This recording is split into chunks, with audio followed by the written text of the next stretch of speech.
AI safety. That's what we're going to talk about today, and it's a very common topic to get missed when people dive straight into starting to use ChatGPT. So let's go ahead and dive in.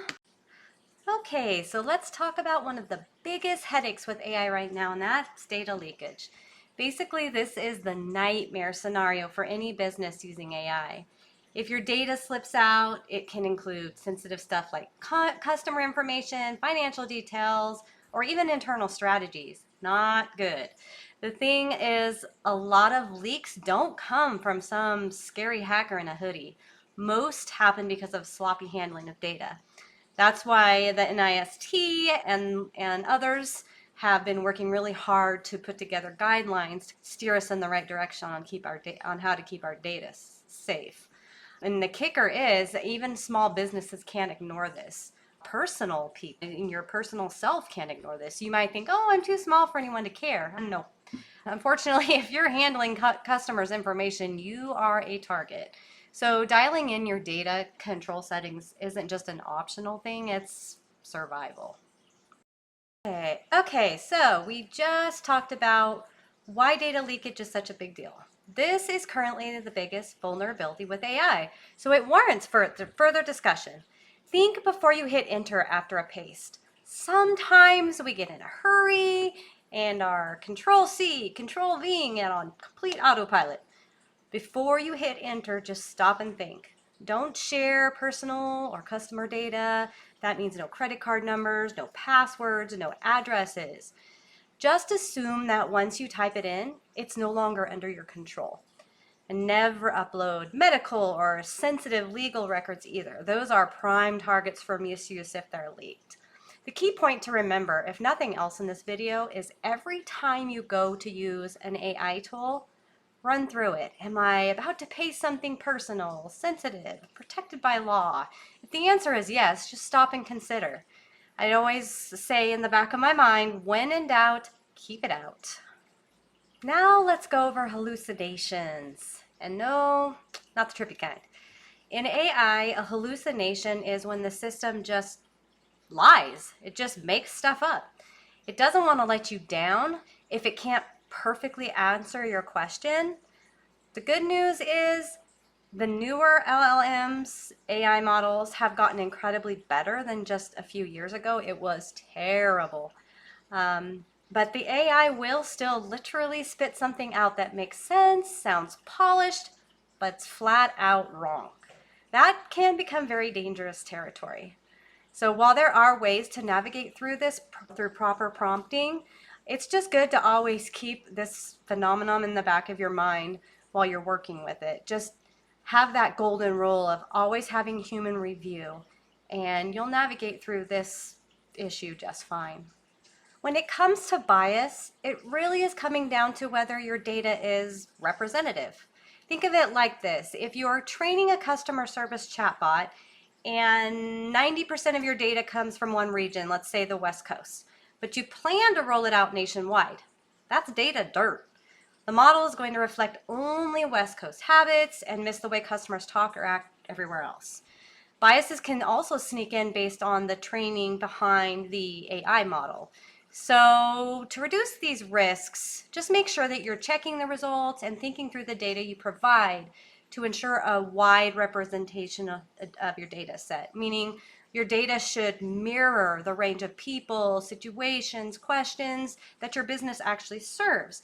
And then just every so often run your audits to keep checking whether the outputs are still lining up with reality. Another recommended strategy, super simple yet effective, for AI safety is just to establish a dedicated email address for all your AI-related signups and communications. This keeps all your AI-generated data isolated from sensitive or personal business information, just reducing the risk associated with any type of other data leakage or accidental sharing. I definitely recommend that you do this before you start using any type of AI model, LLM. All right, so let's get practical. If you're using ChatGPT, you need to know where the privacy settings are. This is where you take control of your data. So first go into the settings menu and access the data controls. One of the most important switches is disabling chat history and training. If that's on, then your inputs can be used to train future models. So turning it off means your data stays yours. Or so they say. If you can't find this setting, either ask your LLM to give you directions on where it's located, or we also have another video on the basics of ChatGPT where we walk you through this and much more. Also keep in mind that your settings aren't necessarily set it and forget it. So check back every so often just to be sure they haven't switched back to any type of default mode. Third, stopping training doesn't stop the AI from learning in the moment, but it does keep your inputs from being saved and reused. That's a huge win for business safety. So in my book, the ChatGPT Business Blueprint Method, I really associate your AI LLM as a new hire. Your AI is very fast and helpful, but it is not infallible. Just treat your AI outputs as drafts needing to review, and knowing that human supervision ensures accuracy and quality of what your work products are looking like. The biggest key is, remember, the responsibility for the final work remains with you. That's why training your staff, if they're using this tool, is also so important. Make sure everyone knows AI is just a tool. It is not a replacement for judgment. So use it cautiously, use it effectively, and it really becomes an incredible teammate.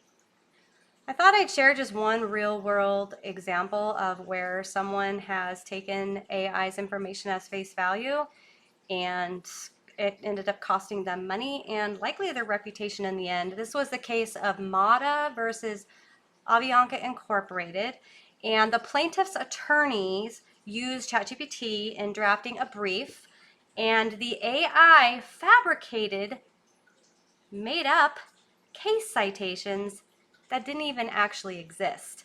The court found these fake citations and considered the conduct to be in bad faith and imposed sanctions, including a $5,000 fine. The case really has become somewhat of a landmark for illustrating the dangers of unquestioning reliance upon generative AI, especially in legal cases. But it kind of just ties the hallucination issue, security issue, to a real world case. All right, so let's wrap this up. We've talked about data leakage, protecting sensitive info, AI hallucinations, bias, privacy settings, basically all the big risks that come with using AI. And I know it can feel like a lot, so let's just land this thing with something super practical. Your immediate AI safety checklist. First step, set up a separate email account just for your AI tools. Don't mix your passwords with your personal or business logins. This keeps the risk contained. Secondly, use that email when you're registering for ChatGPT, Claude, any of the other AI tools out there. Third, turn off your training settings in ChatGPT. Fourth, bookmark NIST, FTC, OpenAI data policies, and OWASP is a good one. This way you've got reliable guidance at your fingertips. And finally, start anonymizing customer data. Remember those earlier slides where I said, when in doubt, keep it out? This is where you put that into action. Swap out real names or sensitive information with placeholders, so even if something slipped, that data is still protected. When you connect this checklist back to everything we've covered, it's really just about taking control. Instead of fearing the risks, you're building habits that keep you safe while you're still taking advantage of all of the benefits that come with using AI. That's all I have for you today. Take care.